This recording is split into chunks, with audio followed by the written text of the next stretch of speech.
నిరీక్షణ prayer house మరియు centre సంఘముల తరపున సమాధానకర్తయగు అధిపతి అయిన యేసుక్రీస్తు నామములో మీ అందరికీ నా వందనములు. ఈరోజు దేవుని వాగ్దానం ఇర్మియా గ్రంథం 33వ అధ్యాయం 3వ వచనం. నాకు మొర్రపెట్టుము, నేను నీకు ఉత్తరమిచ్చెదను.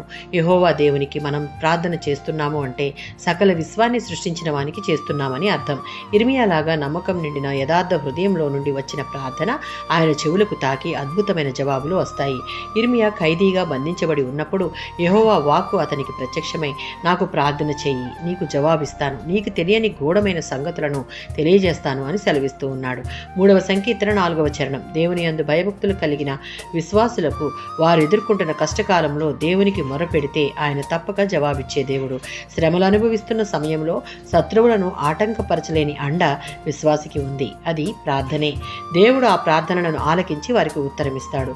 18వ సంకీర్తన 6వ చరణం. ఇక్కడ దావీదు తన కష్టాలలో సహాయం కోసం దేవునికి మొరపెట్టగా ఆ విజ్ఞాపన దేవుని సన్నిధికి చేరి ఆయనకు వినబడింది. నాకు కావాల్సిన సహాయం సరైన సమయంలో ఆయన దయచేసి నన్ను తరుము వారందరి నుండి నన్ను కాపాడి రక్షించాడు. నాకు బలమునిచ్చి ధైర్యపరిచి నడిపించి నాకు విజయాన్ని ఇచ్చాడు అని చెప్తూ ఉన్నాడు. 28వ సంకీర్తన 1-2 చరణాలలో దావీదు ఇక్కడ పట్టుదల కలిగిన ప్రార్థన చేస్తూ ఉన్నాడు. దాని అర్థం తాను చేసే ప్రార్థనల వల్ల ఫలితాలను చూడాలని ఆశిస్తున్నాడు. దేవుని నుండి జవాబు వచ్చే వరకు ప్రార్థించుటలో ఉన్న పట్టుదలను ఇక్కడ మనం చూడవచ్చు. దేవుని యందు భయభక్తులు కలిగి ఆయన మార్గములను అనుసరించి నడుస్తూ ఆయనకు సంపూర్ణ విధేయత చూపేవారంగా ఉంటే వారు పెట్టే ప్రతి మొరను ఆయన ఆలకించి దానికి జవాబు దయచేవాడు మన దేవుడు. ఆమేన్.